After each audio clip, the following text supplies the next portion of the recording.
Good morning and welcome to episode 84 of the Jaguar Report podcast. My name is Gus Logue, joined as always by my co-host John Shipley. John, let's start here. Is Trevor playing on Sunday? I can definitively say, honestly, I don't know.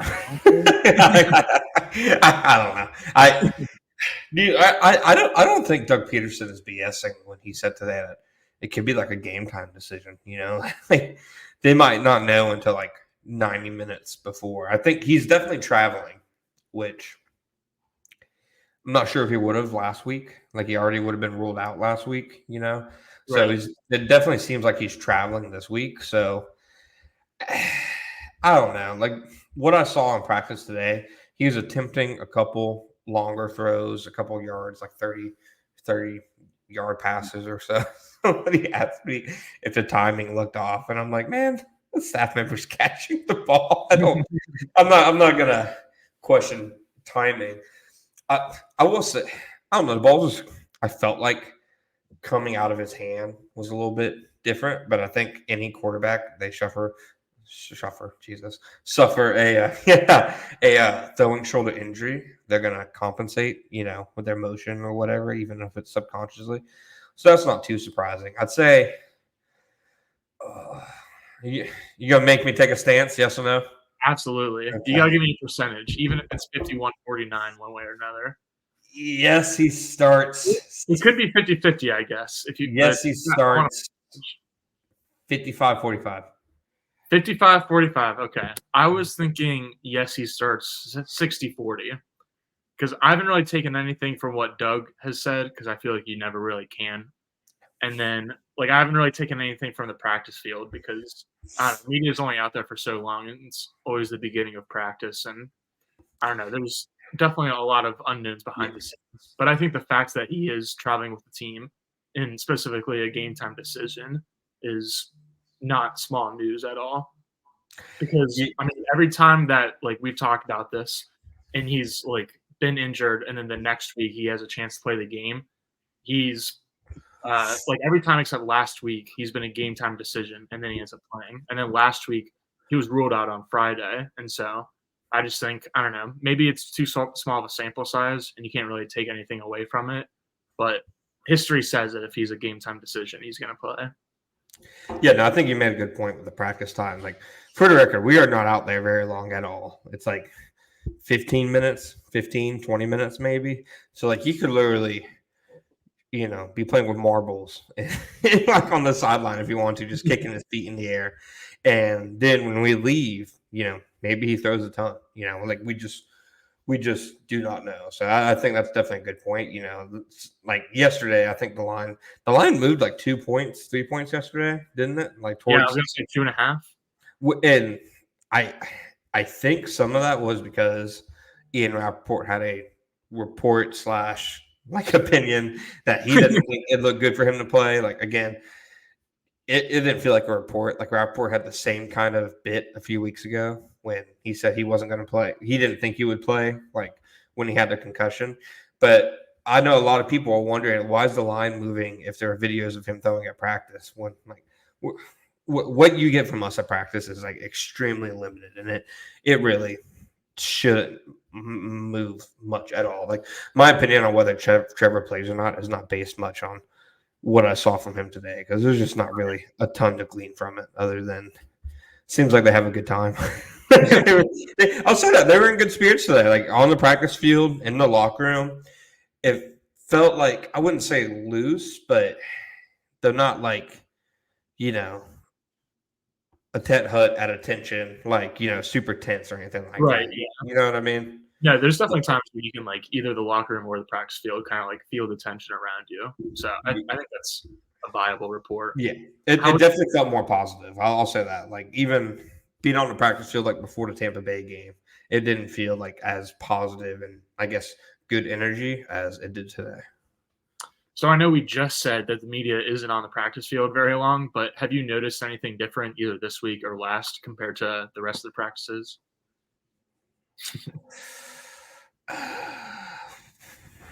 Music choices? I feel like that could actually have a little psychological impact.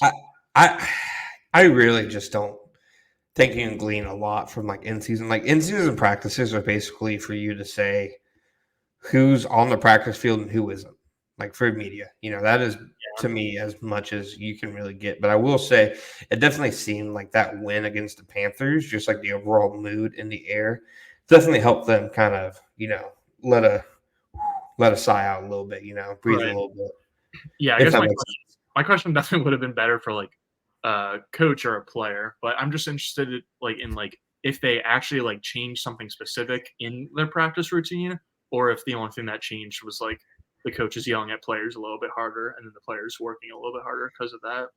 It's okay. I get confused for a coach or a player all the time. I perfectly understand why you would send that question my way. No, I mean, I thought Josh Allen last week saying it was their best week of prep all week was interesting. And like I said, it probably is something like they can talk to better. But I'd imagine when they say those things, it's like attention to detail or, like stuff like that, like the little things, like guys aren't jumping off sides during special teams drills, etc.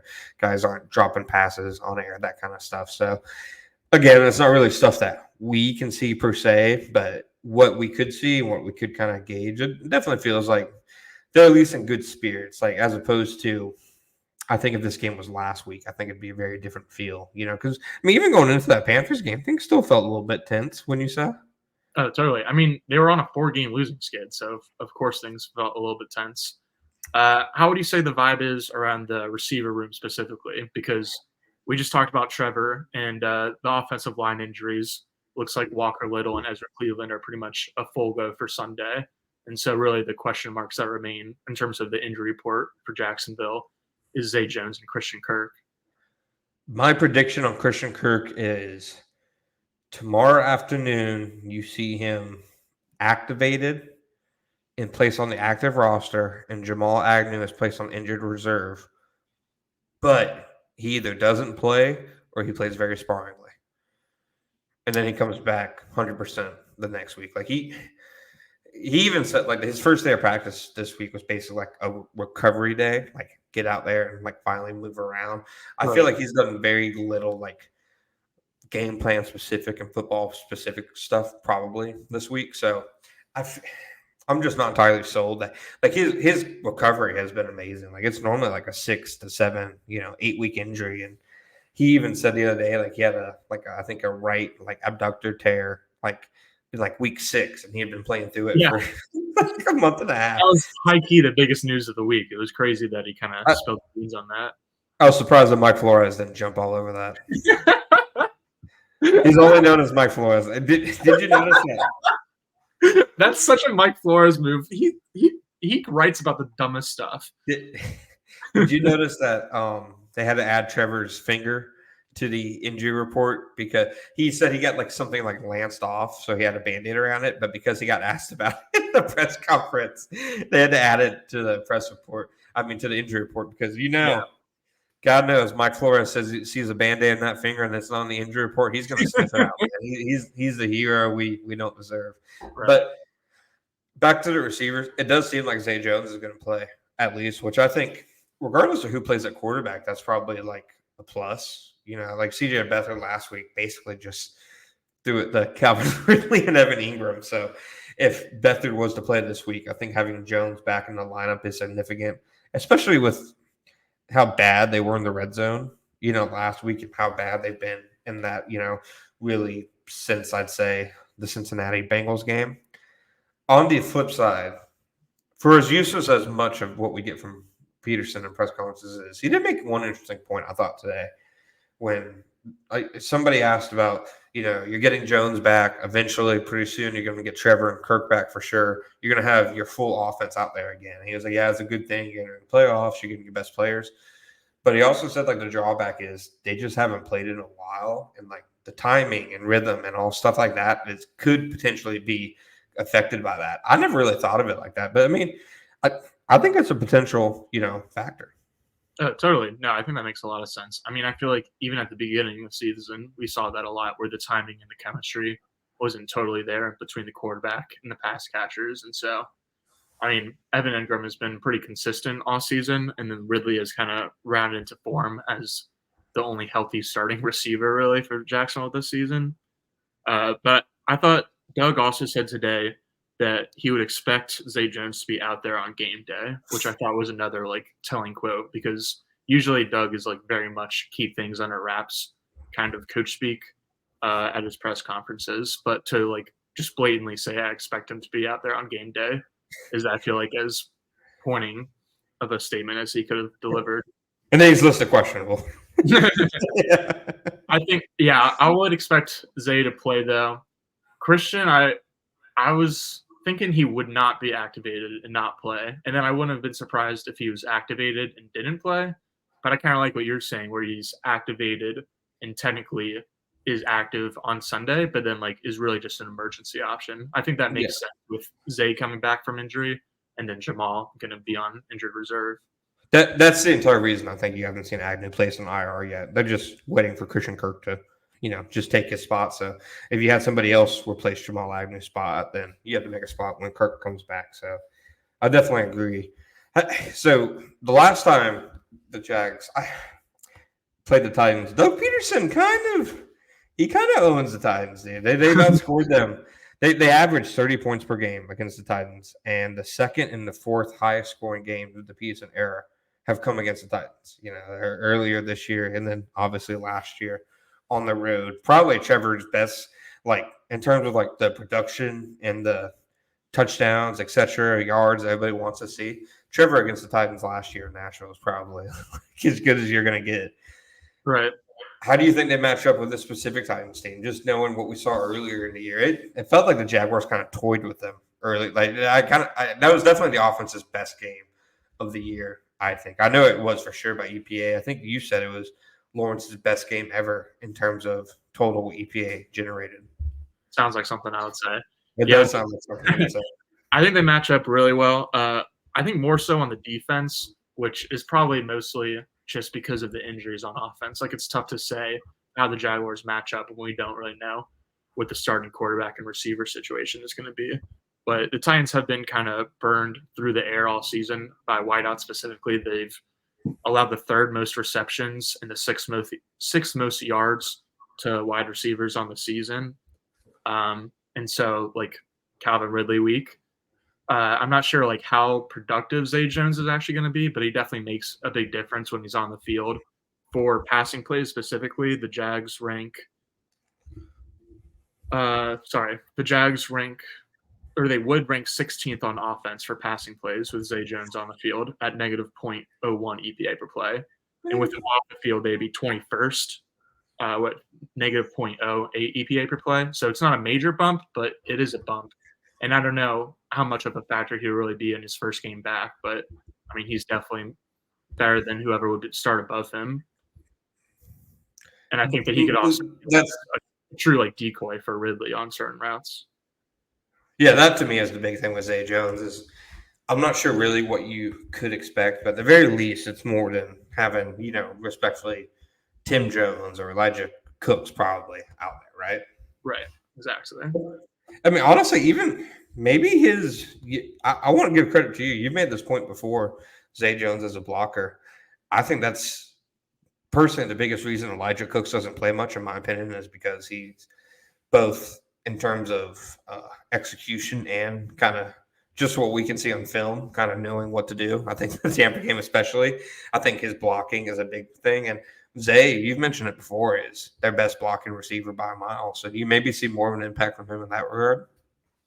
Yeah, absolutely. And I think for the running game, really the key is to avoid the edges because with Jeffrey Simmons out for the Titans, he's been on injured reserve since I think Christmas Eve. Tennessee is actually a little bit susceptible to runs up the middle. And so it'll be a big Luke Fortner showing to see if he can like kind of take advantage of a Titans front that doesn't have Jeffrey Simmons in it. And so I think you can like run right up the gap against the Titans a little bit and then run like way outside the edges on like pitches and reverses and try to get way outside because the Titans corners are just not really good in general against the pass and the run. But like really you got to avoid the edges between Danico Autry, who's been one of the best run and pass rushing run stopping and pass rushing defensive ends in football since he's been on Tennessee's roster. And then Arden Key, who has like probably maybe not more than any Jaguars, but for the Titans, I feel like he's got to have the most motivation on that team to have a big performance against the Jags. And then Harold Landry has been kind of nicked up by injuries over the past year or two after he was kind of like an ascending young star outside linebacker. But those three are like kind of like the big names for Tennessee's defense. And so I don't think Jacksonville can really try to run zone or gap schemes, either one, like to the C gap, trying to get at the defensive edges. I think they gotta go either right up the gut or way outside. I'll be honest with you. I kind of think going outside is the move against the Titans defense. And the reason why is I just feel like they're not a fast defense. Like they're not maybe some of the past Mike Vrabel defenses we've seen. And I feel like if you can get the edge on them, like if you go back, the Titans game is one of the few games where like the Kevin Ridley end rounds worked. Dearness Johnson made some plays outside. Travis Etienne did. So I kind of feel like offensively that should, be like kind of out athlete them a little bit because especially with, but I think you make a good point. No Jeffrey Simmons is huge. I think you can at least try to establish the running game a bit more. I remember that first game, there was like a 3rd and short or a 4th and short, and he absolutely schooled Anton Harrison on his way to getting the stop. Him being out is huge. And I've had a lot of people express surprise at the fact that he's on IR. It shows you nobody pays attention to Tennessee this year. Like he has not been set to be a factor for some time. So Calvin Ridley, you mentioned Calvin Ridley week. His best game as a Jaguar, probably this. I'd say what the first Titans game and what the Buffalo Bills game. I was gonna say the Bills game. I feel like there was one other game where he had over 100 yards or maybe close to it. But I would say like it's the Titans game was definitely a top 3 game for him this season for sure. And I think it's because like you saw Juju Brents with believe it was with the Colts a few weeks ago said Calvin Ridley was his toughest cover so far this year because 101, just the things he can do. I feel like when you're going against young / inexperienced / maybe not very good corners like Tennessee has, that's the kind of game where Ridley kind of can just potentially have a monster day. So 10.5 targets. You taking the over or under for Ridley this week? Yeah, that's right. Crank it up. I'm going under for that because I think Jacksonville will be kind of like what they did both last week against the Panthers and then earlier in the season against the Titans, where they're able to just kind of jump to an early lead and almost coast for the rest of the game. So I'm not expecting like huge passing production out of Jacksonville this week, regardless of who starts at quarterback. But you better believe I still have Calvin Ridley's over for receiving down for the props later. I kind of want to go over. I'll be honest. I feel like he gets absolutely fed. Yeah. I'm not saying he's going to catch them. Yeah, I know. I'm not saying they're going to be completed. But, no, you can't. Maybe like that could be like even them throwing 21 times. I think he'd get like I think he's going to get absolutely fed this week. And I'm prepared to potentially be wrong, but doesn't happen very often. I think the things working against him this week is the quarterbacks, because even if Trevor does start, then like I feel like it's going to be a lot of quick game, a lot of screens. Just like for either quarterback, the game plan is probably going to be fairly similar to what we saw last week against the Panthers, where the quarterback is averaging about 2 seconds after the snap to throw. That's fair. Ridley definitely can catch short routes or short passes, but he's more of a threat and more productive in like more the intermediate range. Do you think the game plan is any different with Lawrence versus Beathard if they're in? Like, do you think if Lawrence is in, he's slinging it as opposed to Beathard kind of doing what he did last week? Or do you think maybe they play it conservatively either way? Like, just how do you kind of – I think they play conservatively either way, because even if like Lawrence has like full capacity in his arm and is able to let it rip, I think Jacksonville's coaches are still going to try to like kind of like calm him down a little bit just for the sake of him not getting hit and not like further aggravating the injury with the playoffs probably on deck. So I think it's going to be a pretty similar game plan regardless. Be a Saints type of game plan, you think, probably? For sure. I was gonna say earlier when you mentioned the Ridley reverse, like 100% bet the mortgage on Ridley getting at least one carry. I that's a good one. I like that. I should have. Dang, I should have had that. I like that. That's a good call because it definitely feels like that kind of week where they're going to pull out the stops. Like, because I mean, you have a lot to lose, as opposed to Tennessee who has nothing to lose. Like Jacksonville has everything to lose. So I agree. I think they're going to do their very best to like keep Trevor or Beathard on a short leash because, in my mind, if I had to guess, they're probably thinking as long as we don't turn the ball over, they should win this game, right? Yeah, I don't know, but at the same time, like I feel like it's gonna be like kind of a gadgety game plan, and some of the gadget plays have led to turnovers or at least kind of like big losses.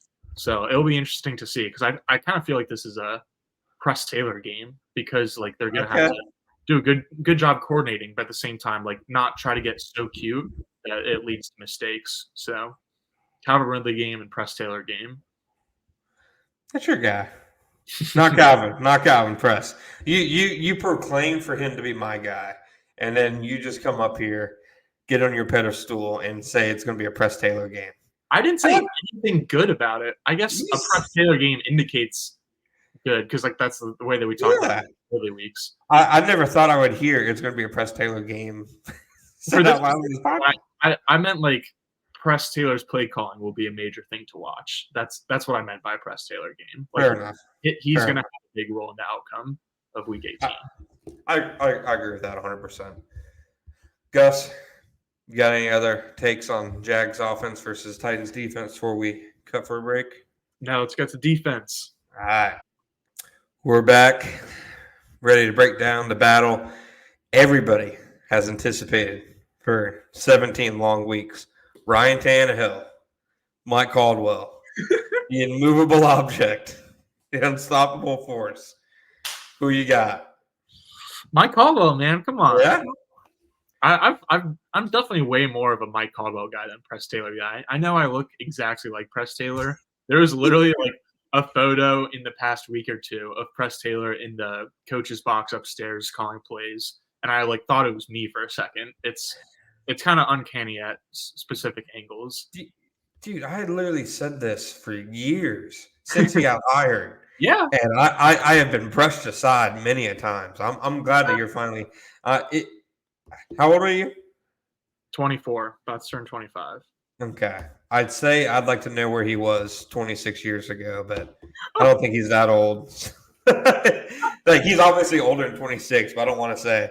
I want to know what a 9-year-old Press Taylor was doing. So. I'm also one of those kids that looks exactly like their parents, so I've known for a long time that I'm not adopted and just a long lost Taylor brother. Good point. Good point. One of the many. All right, Gus. Jags defense versus Titans offense. Yeah, go ahead and segue past the Gus versus Taylor paternity suit. Go ahead and move on. Kids that looks like their parents. One of the many kids that look like their parents. Yeah. You sure look like those two people that made you, Gus. All right. What's the matchup that's got your eye this week? I want to give a game ball to whoever looks most like their parents. Okay, so that was last bit I had to get out there. Man, that's tough. Devin Lloyd had, I thought, his best probably career game in Week 11 against the Titans. Like, take out all the takeaways he had last year. Some of them, they kind of lucked into.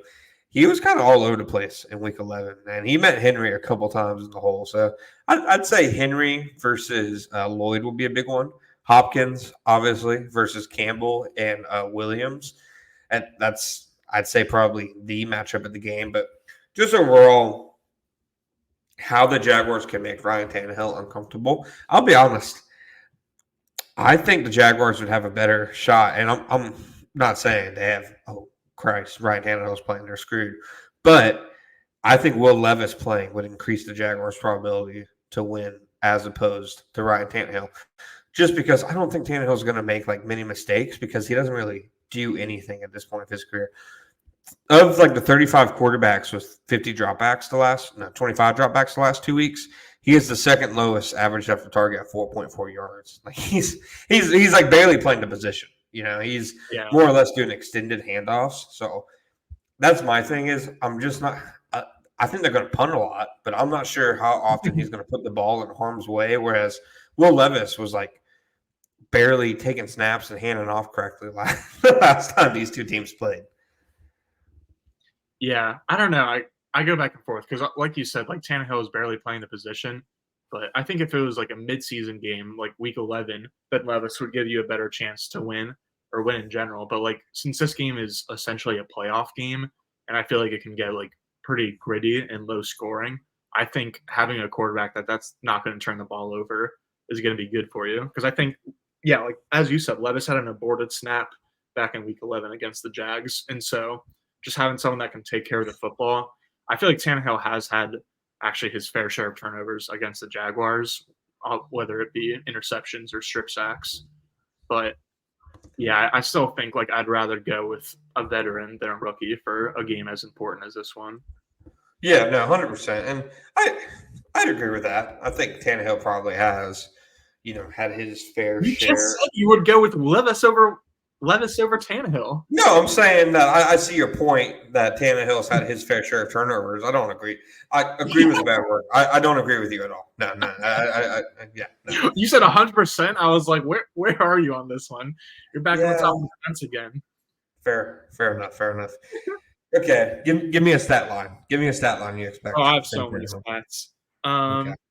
All right. I think the biggest one is that Josh Allen is going on the right. He's almost always on the right side of the line, which means he's going against left tackles. He's a right outside linebacker going against left tackles. And Tennessee will be starting 6th-round rookie Jalen Duncan, who ranks dead last in PFF pass block grade among 90 qualifying offensive tackles this season. He also ranks last in pass blocking grade on like true pass blocking sets. I know you like that split. So he's allowed 9 sacks, which is tied for 4th most among all offensive linemen, and he's only started 5 games this season. I was going to say he's barely played. Yeah, he has played in 10 games, so he's definitely had to like be in relief a few times. But Tennessee's offensive line was like pretty bad to start the year, and then they had a bunch of injuries. So now they've got this 6th-round rookie who, by PFF's grading, is the worst offensive tackle. So, I mean, I feel like Josh Allen already had plenty of motivation this week to get his team to the playoffs, get one step closer to the Super Bowl, maybe like try to lead the league in sacks because he's only half sack back currently. But like it's just set up really well for Josh Allen going against this left tackle. That's a good point. I think the Titans' offensive line in general, it's like a complete mess. Like I think there's chances for the Jaguars. Like that was the big thing they did in Week 11 was they took away Henry on early downs. It was back when the Jaguars were, still doing that, and they were able like to force Tennessee into a lot of, 3rd and longs. The Jags only missed 3 tackles that entire game, which is absolutely bonkers, for an NFL game. I believe it's the lowest of the Caldwell/Peterson era.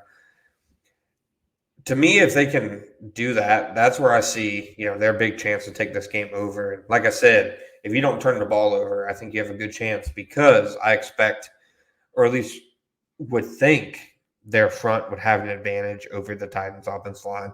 I don't think the Jaguars have like a great defensive front or anything, but they do have some good players along there. And we've seen kind of week after week, like the Titans' offensive line just like get hammered, I don't think Henry's lost as much of a step as people probably think. I just think their line has regressed that badly over the years. And it's come to a peak this year where it's probably the worst that they've had his entire career. Yeah, I completely agree with that. I think he's definitely still got some juice left in the engine, but I mean, it's definitely a mismatch for the Titans in general, but I think especially in like their base offense, which is 12 personnel, and then that gets the Jaguars into their base defense, which is a 3-4. We talked about how the Jags aren't really as well equipped to stop the run when they have just 2 defensive tackles on the field. And we saw Carolina last week have a decent amount of success on the ground, or I guess just a little bit of success on the ground because they were in a negative game script the whole time, so they had to pass a lot. But whenever they were in 11 personnel, Chuba Hubbard was able to get a couple of first downs. But fortunately for the Jags, like I said, Tennessee, their base offense is 12 with 2 tight ends on the field, and they run it at the 5th highest rate in the league. And against, let me find the stat, against running back runs out of 12 personnel this season, Jacksonville's defense ranks top 2 in yards allowed, yards per carry allowed, first down rate allowed, EPA per play allowed, and success rate allowed. That's crazy. Like it's literally like the thing the Jaguars this year have done best. And that's even factoring in the fact that the 49ers had a ton of success in 12 personnel. So even like factoring that debacle performance in, like the Jags are obviously still grayed out that well. That to me is probably the big key to the game. I don't know how else the Titans enter into this game other than saying, let's just smash it, hope Derrick Henry does something, take shots to DeAndre Hopkins. But I think that's kind of what the Jaguars need too. Like I feel even especially, I mean, with the chance that CJ Beathard plays, the Jaguars would probably love if this was like a ground and pound game from the opposing team, because it's not like they're going to have to, be airing it out every drive to come back.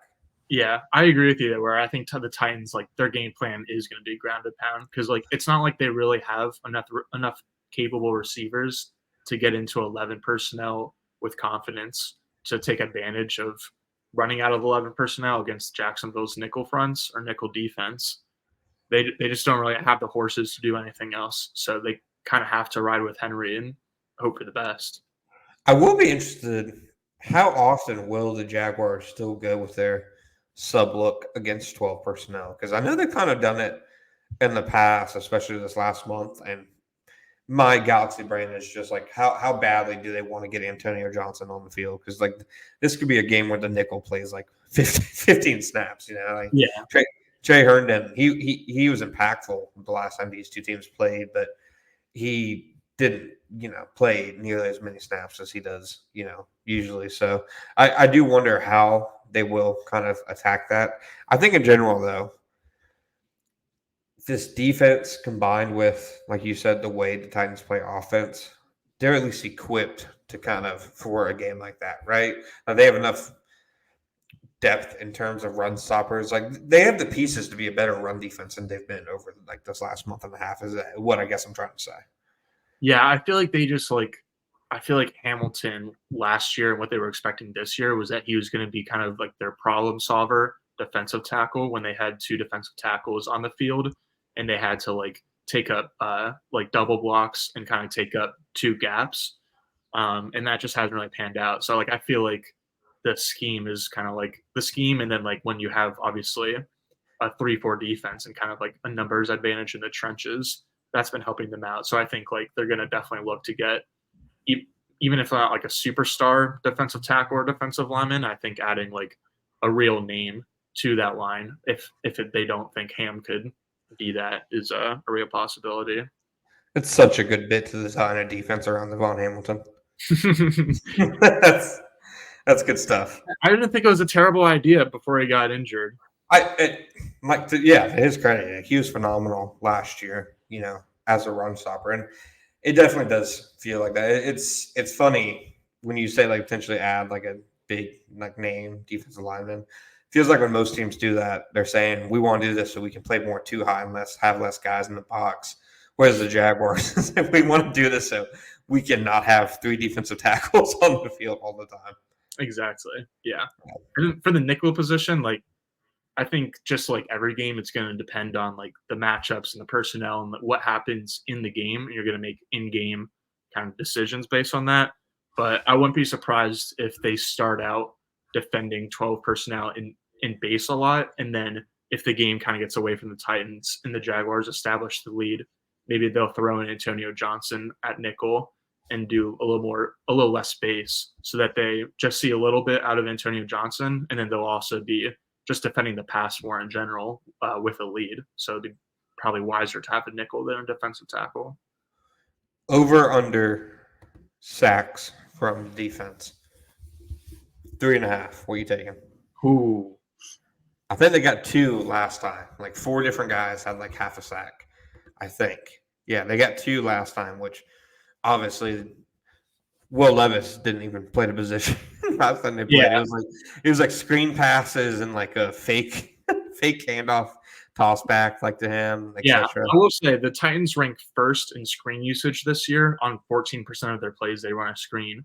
And Jacksonville ranks bottom 8 in total yards allowed, yards per attempt allowed, and success rate allowed against screens this season. And so that'll definitely be a small thing to watch for is success on screens for the Titans offense. Do you have success rate for the Titans offense on screens? So I just feel like the Jaguars I agree, have been terrible. I agree with the data. The Jaguars have been terrible against screens this year. I just wonder if the Titans even have anybody who you can like be scared of on a screen. Yeah, I don't know. Well, I'm trying to look it up. Just gotta give me the because the Titans went with a really screen heavy, game plan last time, but it's not like it was really effective. Chris Moore had like a 49-yard catch and run, but that wasn't a screen. DeAndre Hopkins had a 43-yard catch, but other than that, their longest plays by players like 6-yard catch by Tajay Spears, 10-yard catch by Kyle Phillips, 7-yard catch by Wiley, 7-yard catch by Westbrook Akini, 7-yard catch by Quano, 6-yard catch by Henry, 2-yard touchdown catch by Jeffrey Simmons. I forgot that happened. Yeah, me too. So the Titans rank first in screen usage at 14%, and they rank 20th in success rate on screens. That's so funny. 27%. I feel like them and the Jags are basically the same in that regard. And it's obvious why both teams run a lot of screens. Yeah, but I think like Jacksonville with the speed that they have at receiver, and then like Lawrence, if he's able to play, they're well equipped to be able to like take advantage, or well enough equipped to take advantage when defenses kind of like creep up and play a little bit closer. But the Titans just are not, like, they can't really take advantage of an opposing defense playing up at the line, playing physical, and playing to stop those screens. So I think there's a good chance that the Jags are able to stop screens with success the majority of the afternoon. But if Tajay Spears breaks a 60-yard screen, I certainly wouldn't be surprised either. For sure. Can I give you my quick bulky ball? Yeah. Okay. It's a list of defensive backs with less interceptions this year than Antonio Johnson. Okay. You ready? Yes. Emmanuel Forbes. Okay. Devon Witherspoon. Joey Porter Jr. Patrick Surtain. Tre'Davious White. I think those are the only good people. J.C. Jackson, obviously. DJ Reed. Sean Murphy Bunting. Adoree Jackson. Okay, you can stop there. Marlon Humphrey. Marshawn Lattimore. And I almost said Trayvon Diggs by accident before remembering the context. Yeah. Well, okay. You also just would you take any of those players' productions over Antonio Johnson this year? Yes or no? Yes, because you got bulky ball. No. The fault with this is that you last listed all corners. I guess you can. What does he play? Backs. It's different. What does he play? Geno Stone leads the league in interceptions, and he's a safety too. He's a safety. Exactly. So is Antonio Johnson. Should I have done it by slot corners? Would that appease you? No, you should do it by safeties, and then I'll be sad. Antonio Johnson has not played safety this year. All right, I guess I got bulky ball. Whatever. Yeah. I mean, it's clearly semantics, but nonetheless, I feel the bulky ball is vindicated. So basically, though, what I'm saying is, you would take one interception over Antonio Johnson's 2, is what I'm asking. Yeah, because one of them was on a Hail Mary game, so it didn't even matter. Ignore the context. Okay, see, this is why the game was already over because the Antonio Johnson was the one that prompted Cupgate, right? Prompted what? Cupgate. Yeah, it was. Yeah, it was. That happened with 3 minutes left in the game. Neither of his interceptions like actually matter that much. Okay. So I would take one interception over his 2 late game interceptions. To your point about the safeties, he has played 103 snaps at slot corner, 9 snaps at cornerback outside, and 7 snaps at safety this year. Per PFF, who was completely wrong about Trayvon Walker's inside splits. So take it with that grain of salt. But since it works for me this time, I'm going to have to back you up. If you ever reference it, that's for sure. Yeah, if it's ever used against me, I will remind people that they were wrong about Trayvon Walker by like 4 snaps, which is a very weird thing to be wrong about.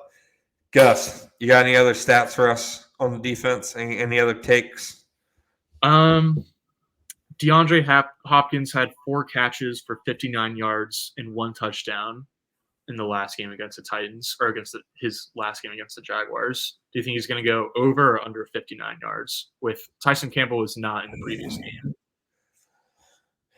I'll go over. I think he's going to be the only one to have like more than like 20.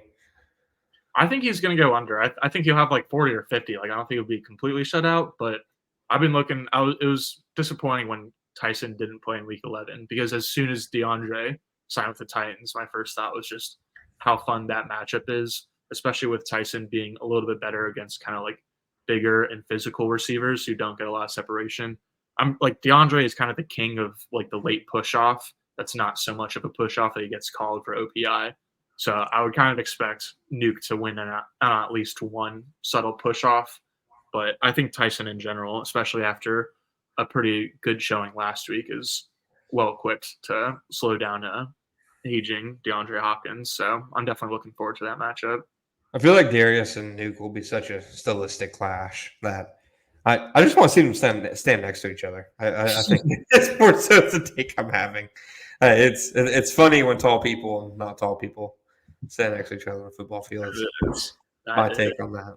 All right. Got anything else? Yeah. Okay. Picks. We'll be right back after this break. All right, Gus. Lock of the week. Let's hear it.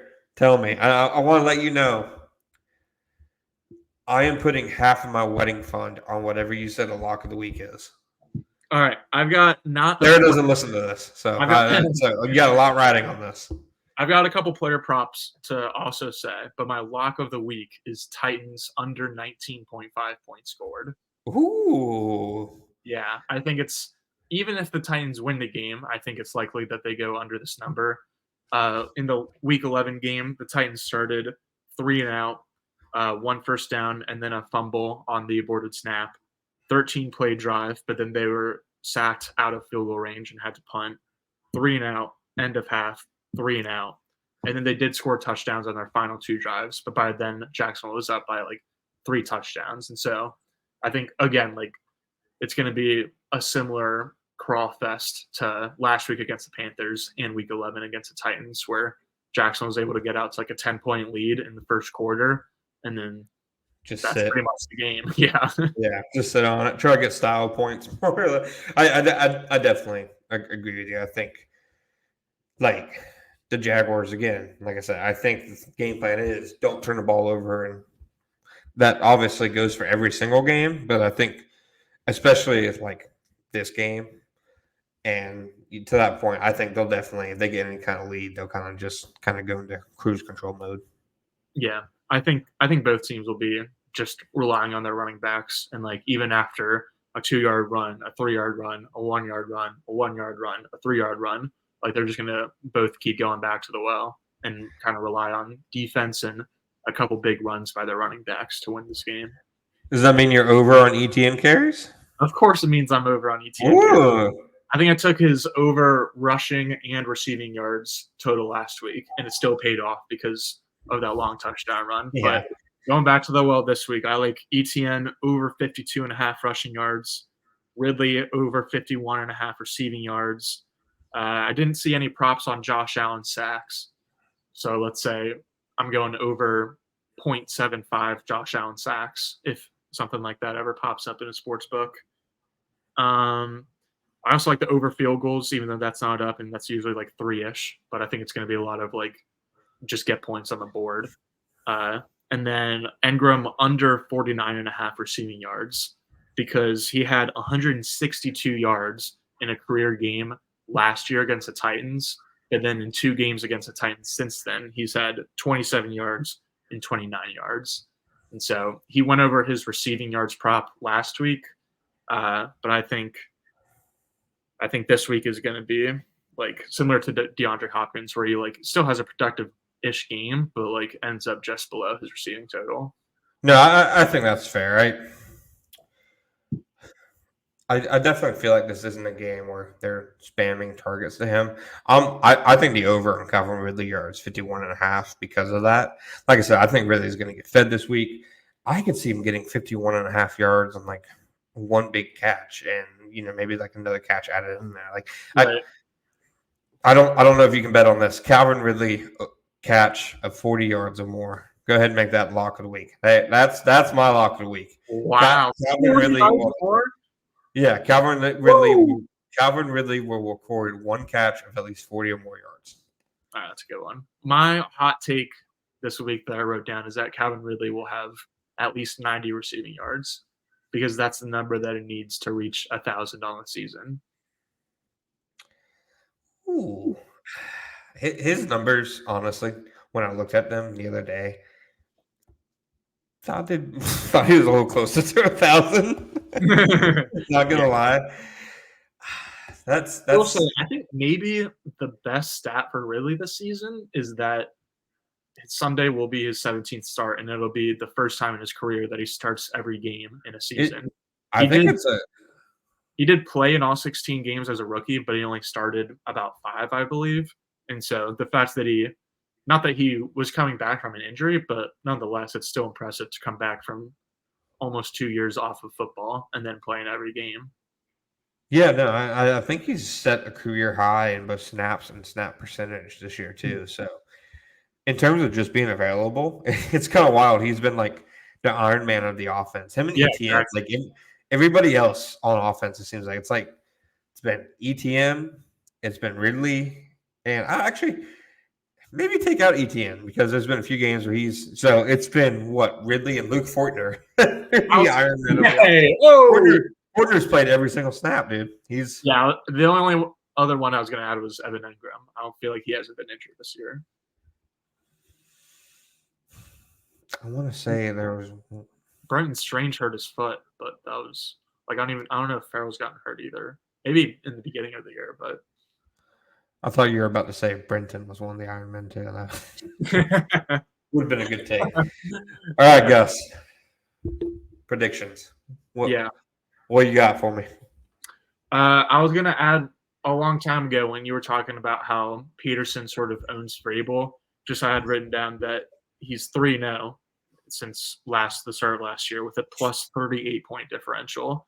And so there was last year's Week 18 game was a 4-point win, but the other 2 games haven't really been close. And so I think it's going to be 20-13 Jaguars. Okay, I 23-13. Did I say 20-13? Yeah, 23-13. Regardless of who starts the quarterback, that's your call. Yeah. Last week I was all over the place, and I thought the Jags were going to get crushed if they didn't have Trevor, and that did not happen. So this week, regardless of who's at quarterback, I think it's a low scoring but still double-digit point win for the Jags. Yeah, I'll go Jags 20, Titans 13. Yeah, Jags 20, Titans 13. I just feel like the Jags, for all of their issues, for all of the ways that they have learned how to beat themselves, I feel like they more or less haven't really been a letdown against bad teams this year. Like even the Bengals lost. The Bengals are a better team with Jake Browning at the helm right now than what the Titans have been this year. Like when it comes to the bad teams the Jags have played this year, the Titans, the Panthers, the Falcons, that kind of scenarios, I think the Jags are more or less taking care of business. I agree with you. I think they go conservative. They don't put the ball in harm's way very much. They pray that ETN breaks open a long run sooner than later. Maybe they go for a home run like early in the game try to give them that lead that they can just sit on. And I think the defense more or less has a, overly, positive performance. So we're both picking them to win, which, I mean, how disastrous of a loss would that be if they lose? It very disastrous. I would Blow it up. There's like a bigger chance than not of there being like some kind of power struggle in the building in the summer if they lose against Tennessee. Yeah, so they lose. Would you say if you? Yeah, so if they lost, missed the playoffs, would you say if you were the one calling shots that something needs to be blown up, kind of changed? Yeah, and I don't know if something will be blown up in the terms of like the head coach or the general manager being gone, but I think like at the very least, like someone on the coaching staff is going to get fired, or there's going to be some kind of shakeup, even if it's not major. Like something will happen. That's fair. That's fair. Well, on that happy note, we both picked them to win, so we'll see what happens. Obviously, a big game. I don't think the Titans are going to just roll over and play dead, even though I do think that they're obviously a bad team. Gus, you got anything else to kind of send us out in the last regular season preview podcast of the year? Yeah, I have a little bit more of an uplifting note to end on. One more hot take. Darius Williams will get an interception off Ryan Tannehill to secure an All-Pro nod. I thought that he was the biggest snub out of any Jaguars who weren't like a non-alternate Pro Bowler. So besides Ross Matisick and Josh Allen, I thought like Darius Williams was the most deserving of a Pro Bowl nod over. I mean, that's probably a pretty hot take over Evan Engram because he definitely deserved it too. But mostly like over a Foye Oluokun and ETN. Yeah, because like ETN, he had a Pro Bowl caliber season maybe, but like he's definitely like dropped off in the past month, and like there's definitely plenty of recency bias in the Pro Bowl voting and awards. Yeah. But like with all that said, like I think Foye should like definitely get strong consideration for an all pro nod. But as many people have pointed out on Jags Twitter this week, the all pros are what really matters because Pro Bowls are kind of popularity contests. Yeah, that's fair. Pro Bowls to me, like, it's definitely like something that it makes sense to poke fun at and say, why does this matter? But my retort is always, every player I've ever talked to, it matters to them. Like, they're not playing for a Pro Bowl. Like Josh Allen obviously said, he hopes that he can't even go to the Pro Bowl. Like he'll be busy. But it does, like, even financially, it matters now. Like, if you're a first round pick and you make the Pro Bowl as a non-alternate, you get escalators in your fifth-year option, which does not apply to the Jaguars. Trevor Lawrence was an alternate last year, alternate again this year. But like I think like Pat Surtain and Sauce Gardner, like their fifth-year options are both going to be like a couple $1 million, like more than they would have been otherwise. So it definitely does matter. Gus, got anything else for us, my friend? No, I'll see you for either the first postseason or the first offseason pod on Monday. Yes, sir. Thank you guys, as always, for joining us in Nashville. Don't forget, you've been Bulky Bold. We'll be back Monday or Tuesday. Thank you, guys.